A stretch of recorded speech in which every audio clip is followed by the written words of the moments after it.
Prestasi impresif Jorge Martin dalam 3 seri awal MotoGP 2024 terus memunculkannya sebagai sosok yang patut diwaspadai di lintasan.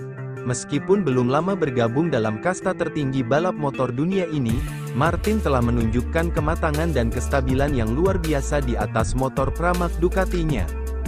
Dengan 3 seri terlewati, Jorge Martin berhasil memperoleh poin sebanyak 80, menjadikannya pemimpin klasemen sementara dengan cukup jauh dari pesaing terdekatnya, Enea Bastianini.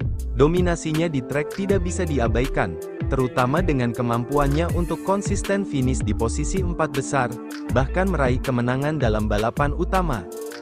Namun, di tengah dominasi Jorge Martin, Francesco Bagnaia tetap dianggap sebagai favorit utama untuk meraih gelar juara MotoGP 2024. Meskipun saat ini berada di peringkat kelima dalam klasemen, Bagnaia telah menunjukkan potensi luar biasa dalam 6 balapan pertama, dengan penampilan yang konsisten dan penuh semangat di lintasan. Pebalap Pramac Ducati itu telah mengukir prestasi gemilang dengan finish podium yang konsisten dalam balapan sprint, menunjukkan bahwa dia memiliki keterampilan dan mentalitas yang diperlukan untuk bersaing di puncak. Meskipun terpaut 30 poin dari Jorge Martin, Bagnaia belum menunjukkan tanda-tanda penurunan performa dan masih dianggap sebagai ancaman serius bagi gelar juara.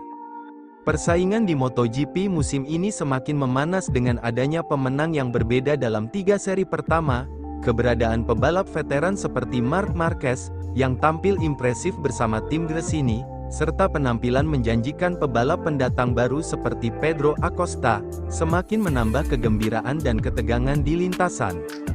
Jorge Martin sendiri mengakui bahwa persaingan gelar juara akan semakin ketat musim ini, dengan banyak pebalap yang mampu bertarung di puncak klasemen. Namun, ia tetap memandang Francesco Bagnaia sebagai lawan terkuatnya, mengingat pencapaian gemilang Bagnaia sebagai juara musim lalu.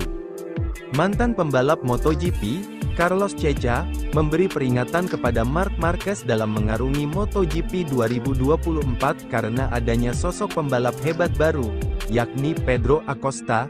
Bahkan, Ceca meyakini Acosta akan segera merebut kemenangan di MotoGP. Ya, Pedro Acosta tampil mengejutkan dalam musim debutnya di MotoGP pada musim ini, memperkuat tim satelit KTM, yakni GasGas Tech 3, dia bisa langsung bersaing dengan para pembalap top MotoGP sejak balapan pertama musim ini. Teranyar, Acosta bahkan sukses merebut podium pertamanya dalam balapan utama di MotoGP Amerika Serikat 2024. Dalam seri itu, dia bisa finish di posisi kedua. Ceca sendiri mengaku terkejut melihat penampilan Acosta di musim ini. Apalagi, dia beberapa kali membuktikan diri mampu memberi persaingan kepada Marc Marquez hingga bahkan Francesco Bagnaia dengan menyalipnya dalam balapan. Dia, Pedro Acosta, adalah pembalap yang mengejutkan saya. Tahun ini, saya pikir saya akan menjalani musim yang bagus, mungkin bisa memenangkan perlombaan, ujar Ceca, dikutip dari Motosan, Selasa, tanggal 23 April tahun 2024. Sekarang, sudah jelas bahwa dia mungkin akan memenangkannya, kita akan lihat kapan, itu hanya masalah waktu, lanjutnya. Tapi, saya juga kaget dia tidak terjatuh, dia terlihat sangat percaya diri. Ini tahun pertama, tapi dia sepertinya sudah ada selama beberapa tahun. Bahkan dalam manajemen, jelas Ceca, tentunya, Marc Marquez harus mewaspadai betul penampilan Acosta di balapan-balapan berikutnya. Selanjutnya, seri MotoGP 2024 sendiri akan berlanjut ke GP Spanyol yang akan digelar di sirkuit Jerez, pada Minggu tanggal 28 April tahun 2024 pukul 19 waktu Indonesia Barat.